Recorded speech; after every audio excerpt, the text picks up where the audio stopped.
Hello மக்களே, welcome back to my channel. இன்றைக்கி ஒரு சூப்பரான ரெசிபி தான் பார்க்க போகிறோம். ஜீரக சம்பா ரைஸில் மட்டன் பிரியாணி. வாங்க டைம் வேஸ்ட் பண்ணாமல் வீடியோக்குள்ளே போகலாம்.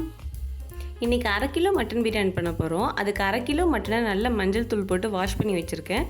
400 கிராம் ரைஸை 3 தடவை நல்லா தண்ணியில் கழுவி ஊற வச்சுருக்கேன். 3 பச்சை மிளகாய், 1 கை அளவு புதினா, 1 கை அளவு கொத்தமல்லி, 3 டேபிள் ஸ்பூன் தயிர், அளவுன்னு பார்த்தீங்கன்னா 100 ml தயிர், 3 பட்டை, 3 கிராம்பு, 3 ஏலக்காய், 100 gram ginger garlic paste, table spoon கணக்கில் பார்த்தீங்கன்னா 2 ஸ்பூன் குவியலாக எடுத்துக்கோங்க.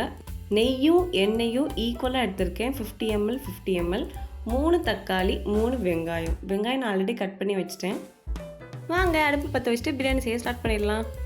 ஒரு அடிக்கனமான பாத்திரத்தில் மங்களகரமாக இருக்கிற அந்த நெய்யை விட்டு அது கூடவே ஆயிலையும் விட்டுடலாம். நம்ம எடுத்து வச்சுருக்க ஸ்பைசஸ் பட்டை, கிராம்பு, ஏலக்காய் அதையும் விட்டு லைட்டாக வதக்கிக்கலாம். இது லைட்டாக வதங்கினதுக்கப்புறமே கட் பண்ணி வச்சுருக்க வெங்காயத்தையும் போட்டு நல்லா வதக்கிக்கலாம். இந்த வெங்காயம் நல்லா ப்ரௌன் கலரில் வரணும். அது வரைக்கும் நம்ம நல்லா வதக்கிட்டே இருக்கணும். பிரியாணினாலே வெங்காயம் நல்லா வதங்கணும். வெங்காயம் நல்லா வதங்கினா தான் நல்லா நம்மளுக்கு டேஸ்டான பிரியாணி கிடைக்கும். இது வதங்கிறதுக்கு தான் டைம் எடுக்குமே தவிர மற்ற இது எல்லாமே டக் டக் டக்னு முடிஞ்சிடும். ஸோ இதை மட்டும் நல்லா பொறுமையாக பண்ணணும். நான் ஏன் பிரியாணிக்கு இவ்வளோ ஹைப் கொடுக்குறேன் அப்படின்னா, biryani is a word, but homemade biryani is an emotion. இப்போ வீட்டில் நம்ம நல்லா ஒரு பிரியாணி பண்ணி அது எல்லாரும் பாராட்டிட்டாங்கன்னு வைங்களேன், இது ஒரு வரலாற்று பதிவு. அதுக்கப்புறம் வேறு யார் பிரியாணி பண்ணாலும் நம்மளை எக்ஸாம்பிளாக சொல்லுவாங்க, என் பிள்ளை பிரியாணி பண்ணா பாரு, அந்த மாதிரி டேஸ்ட் நான் எங்கேயுமே சாப்பிட்டதில்லை அப்படின்ட்டு. ஸோ அதெல்லாம் ஒரு ஆனந்தம், அதெல்லாம் அனுபவிச்சா தான் புரியும். சரி, ஓகே, இப்போ வெங்காயத்துக்கு வந்துடலாம். வெங்காயம் நல்ல கலர் மாறிடுச்சு, ப்ரௌன் கலர் வந்துடுச்சு. இந்த கலரே போதுமானது தான். இதில் நான் 1 ஸ்பூன் மிளகாய் தூள் ஆட் பண்ணுறேன். Kashmiri red chilli powder. இந்த மிளகாய் தூளையும் போட்டு நல்லா நம்ம வதக்கிக்கலாம். இதோட பச்சை ஸ்மெல்லும் போகட்டும்.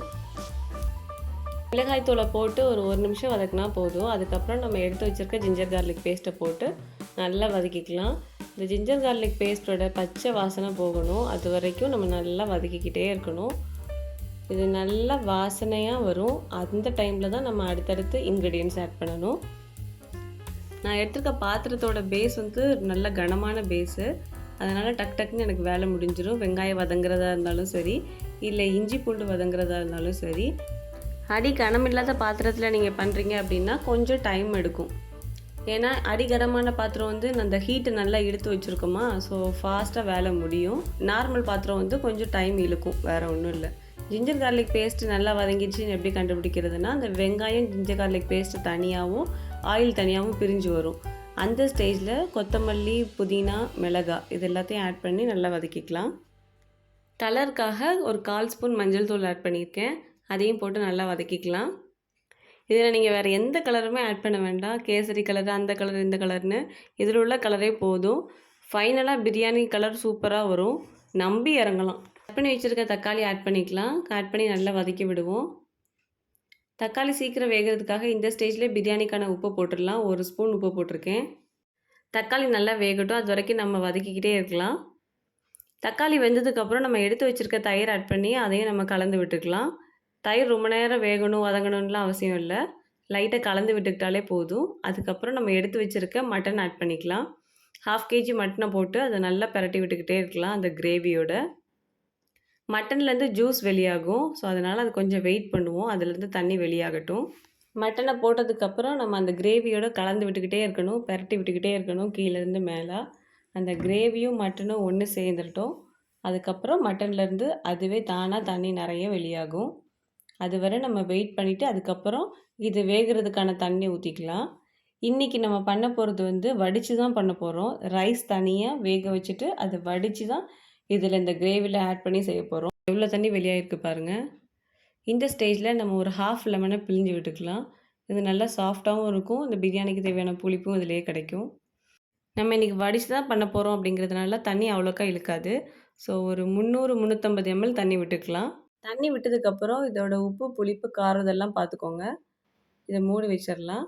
இப்போ இன்னொரு அடுப்பில் ஒரு பாத்திரத்தில் ஒரு 1.25 லிட்டர் தண்ணி விட்டு அது நல்லா கொதிக்கட்டும். கொதித்ததுக்கப்புறம் நம்ம ஒரு ஸ்பூன் உப்பு போட்டுட்டு அதை லைட்டாக டேஸ்ட் பண்ணி பாருங்கள். உப்பு நல்லா தூக்கலாக இருந்துச்சு அப்படின்னா ஓகே.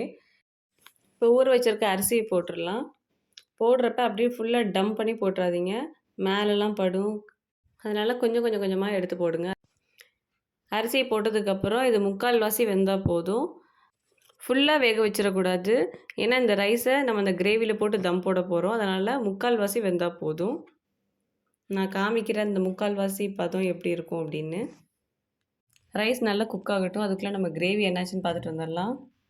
எவ்வளோ தகன்னு மின்னுது பாருங்கள். அந்த கலர் இப்போவே பிரியாணி கலர் வந்துருச்சு. இதுதான் இந்த குக்கான பதம். நம்ம போட்ட அரிசிக்கும் இந்த இப்போ போட்டிருக்கிறதுக்கும் கொஞ்சமாக நீளமாக இருக்குல்ல, அந்த இது வச்சு நம்ம கண்டுபிடிச்சிடலாம். ஓரளவுக்கு வெந்திருக்கு. 3/4 வெந்திருக்கு. முழுசாக வேகலை, 3/4 வெந்திருக்கு. அதை நம்ம நல்லா வடிச்சிட்டு அந்த மட்டன் கிரேவியில் உடனே சேர்த்துடலாம். இப்போ இந்த வடித்த சாதத்தை உடனே மட்டன் கிரேவியில் போட்டுடலாம். போட்டுட்டு அதை எல்லா பக்கமும் ஈவனாக ஸ்ப்ரெட் ஆகுற மாதிரி தள்ளி தள்ளி விட்டுக்கோங்க. தம் போடுறதுக்கு முன்னாடி இதில் தண்ணி மட்டும் தான் நம்ம செக் பண்ண போகிறோம். ஓவராக முங்கி இப்போ கிரேவி மேலேயும் வந்துடக்கூடாது, முங்காமல் ரைஸ் மேலேயும் நிற்கக்கூடாது. இந்த 2யும் பார்த்துட்டோம் அப்படின்னா பிரியாணி அந்த தண்ணி லெவல் வந்து கரெக்டாக இருக்கும். இந்த இந்த மாதிரி ஸ்டேஜ் இருந்தாலே போதும். நம்ம தண்ணி எல்லாமே கரெக்டாக இருக்குது அப்படின்னு அர்த்தம். இதில் லைட்டாக தண்ணி பத்தலை, அதனால் நான் கொஞ்சமாக அந்த வடித்த கஞ்சியை ஊற்றியிருக்கேன். ஊற்றிட்டு இதை ஒரு மூடி போட்டு மூடி வச்சு அதுக்கு மேலே ஏதாவது ஒரு வெயிட் வச்சு ஒரு 10 நிமிஷம் தம் போட்டாலே போதும். சூப்பரான பிரியாணி ரெடி ஆகிடும். பாருங்கள், 10 நிமிஷம் கழித்து நம்மளுக்கு சூப்பரான பிரியாணி ரெடி ஆயிடுச்சு.